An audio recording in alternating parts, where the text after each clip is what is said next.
ಗುರುತಿಸಿದ್ದೀರಾ? ಅವರು ನಿಮ್ಮ ಮುಂದೆ ಸ್ನೇಹಿತರಂತೆ ಇರಬಹುದು, ಆದರೆ ನಿಮ್ಮ ಬೆಳವಣಿಗೆಯನ್ನು ಸಹಿಸಿಕೊಳ್ಳಲು ಸಾಧ್ಯವಾಗುವುದಿಲ್ಲ. ನೀವು ಮುಂದೆ ಹೋದರೆ ಅವರಿಗೆ ಬೇಸರ, ನೀವು ಸೋತರೆ ಅವರಿಗೆ ಸಂತೋಷ. ಅಂತಹ ಜನರ ಮುಂದೆ ನಿಮ್ಮ ಕನಸುಗಳನ್ನು ಎಂದಿಗೂ ಹೇಳಿಕೊಳ್ಳಬೇಡಿ.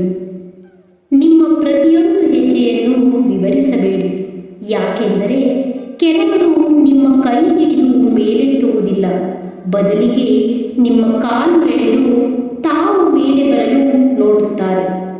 ಆದ್ದರಿಂದ ಯಾರನ್ನೂ ದ್ವೇಷಿಸಬೇಕಾಗಿಲ್ಲ, ಆದರೆ ನಿಮ್ಮ ಮನಸ್ಸಿನ ಶಾಂತಿಗಾಗಿ ಅಂತಹ ಜನರಿಂದ ಸ್ವಲ್ಪ ದೂರ ಇರುವುದು ತಪ್ಪಲ್ಲ. ನಿಮ್ಮನ್ನು ಗೌರವಿಸುವವರನ್ನು ಉಳಿಸಿಕೊಳ್ಳಿ, ನಿಮ್ಮನ್ನು ಬಳಸಿಕೊಳ್ಳುವವರನ್ನು ಬಿಟ್ಟುಬಿಡಿ. ಒಂದು ದಿನ ನಿಮ್ಮ ಯಶಸ್ಸೇ ನೀವು ಯಾರಿಂದ ದೂರ ಬಂದಿರಿ ಎಂಬುದಕ್ಕೆ ಉತ್ತರ ಕೊಡುತ್ತದೆ.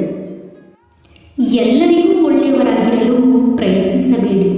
ಮೊದಲು ನಿಮ್ಮ ಜೀವನಕ್ಕೆ ನೀವು